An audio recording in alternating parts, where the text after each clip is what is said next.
This video is brought to you by Scopic.com. Get yours now.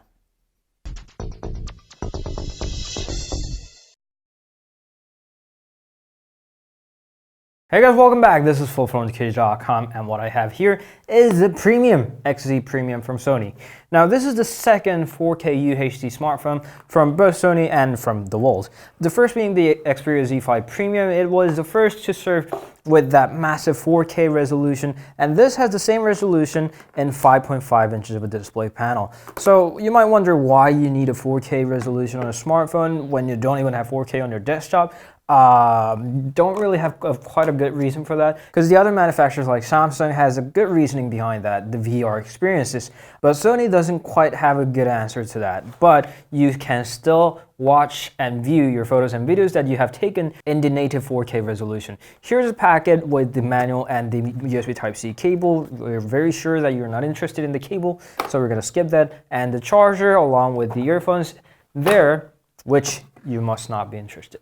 Now, jumping right onto the phone, here is a 5.5 inches of a UHD screen right there. That's the receiver on the top, 13 megapixels of a front-facing camera with the sensors, and that's the screen, obviously. IPS one, not an AMOLED like the recent standard. There's another speaker, making it a pair of stereo speakers for your stereo experiences. There's a power key on the right hand side, and this doubles as a fingerprint reader, except for the United States, for some reason that Sony declines to reveal. And unlike the previous generation like the XZ, this is not actually glossy, so I expect that it's going to have better fingerprint recognition sensitivity, because the last generation was not exactly the best when your hands were sweaty or wet. There's a volume rocker on top of that, and the two-step camera shutter key right there on the bottom. There's a 3.5mm headphone jack on the top, and Sony was pretty proud to have the earphone jack. Sony actually dedicated a spot on their detail page that reads 3.5mm headphone jack, yay! There's a secondary microphone for your noise cancellation.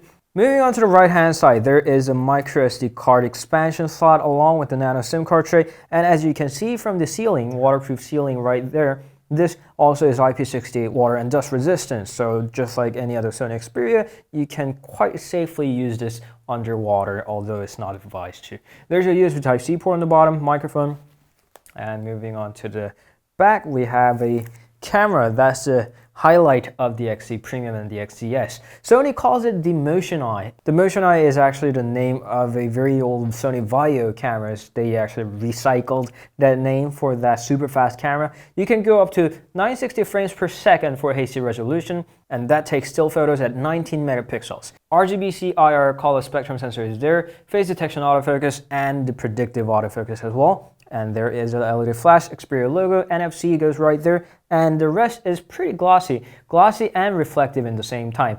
There is that well-known chrome one that's crazy reflective, and this blue one is also quite reflective, as you can see from right there. Now, let's go ahead and turn on, and while it does that, let's go with a quick recap of the specs. It's got a Snapdragon 835 octa-core processor, 4GB of RAM, and 64GB of storage, which is expandable through the microSD card slot. And running Android 7.1.1 Nougat, it has 3230 mAh of battery with the Qnavo smart charging and the Quick Charge 3.0, since it's the latest chipset. Now, let's set up a language over here and go ahead with the settings. Okay, here we are in the launcher. Xperia is known for sort of clean and not that far away from the stock Android kind of experience, and you can see that most of the design or the themes or the menu mappings are very akin to that of a stock Android. Here's a launcher. There is a little settings. If you tap and hold on it, settings and the wallpaper widgets. Aside from that, that's pretty much stock.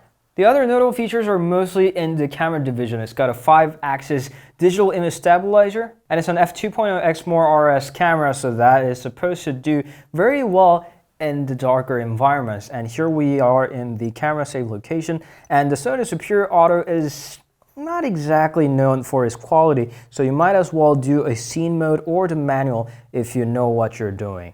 Overall, the phone looks pretty nice in the first glance, although it looks too much like an older Xperia.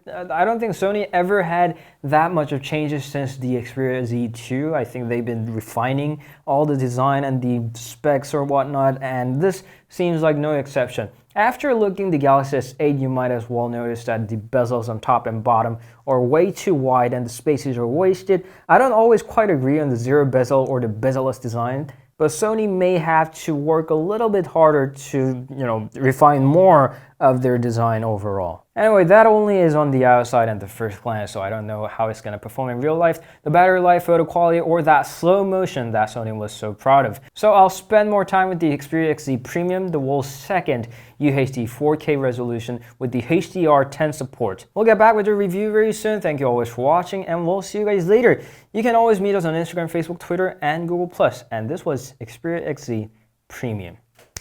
Ciao.